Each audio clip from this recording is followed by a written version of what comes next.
Bonjour à toutes et à tous. Donc aujourd'hui, stéréoisomérie, chapitre C3.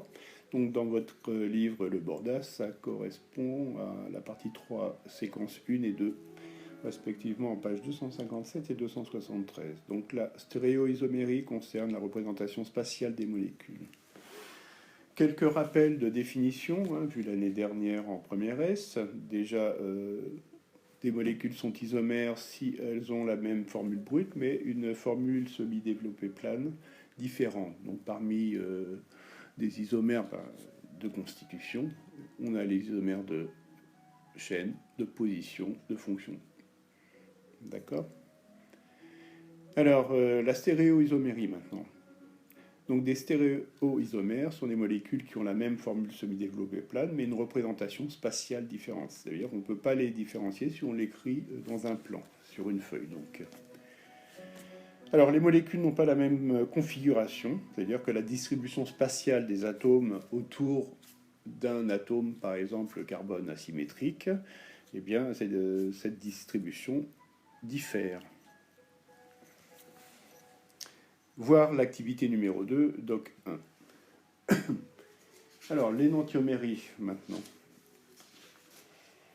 On va accélérer un petit peu. Voilà. Donc, ce sont deux stéréoisomères de configuration, images l'un de l'autre dans un miroir plan, mais non superposables.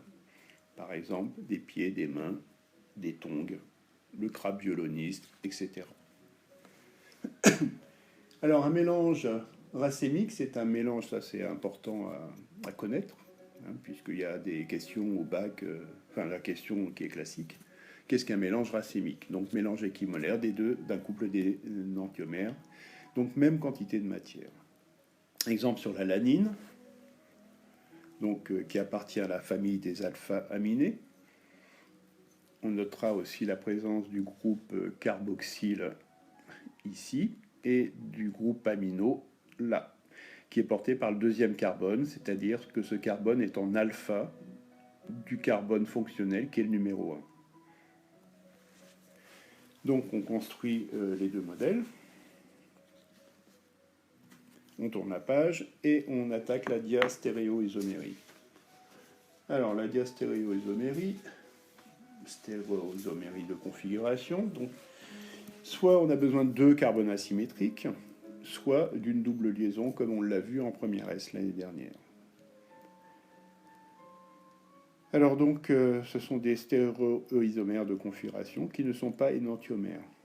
Donc, alors on va traiter le cas de la présence de deux carbones asymétriques.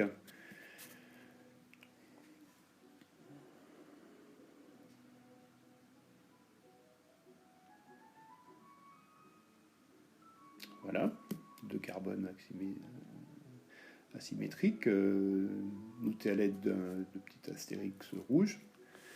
Et là, je ne maîtrise pas tout. On a gommé. Donc, je vous demande d'indiquer les relations d'énantiomérie et de diastéréoisomérie existantes entre les molécules A, B, C et D. Suivante, vous avez le document, vous l'avez distribué. Donc voilà. Donc on a relevé les différentes relations d'énantiomérie et de diastéréoisomérie. Donc en rouge, l'énantiomérie, A et D, et diastéréoisomérie entre A, C, D, B, A et B, C et D. Alors, si on a petit n atomes de carbone asymétrique, on peut avoir au maximum 2 puissance n stéréoisomères, mais on ne peut pas en avoir plus. On peut en avoir moins en revanche. Et 2 puissance n sur 2, couple d'énantiomères, donc voir le livre, page 280, figure 7. Alors maintenant, on revient sur la présence d'une double liaison qui empêche la libre rotation autour de l'axe passant par deux carbones.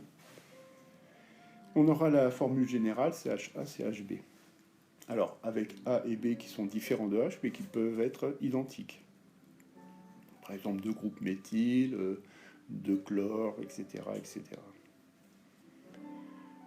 Donc, cette double liaison empêche la libre rotation, ou alors il faut fournir une énergie assez conséquente pour pour la briser, tourner la molécule, reformer.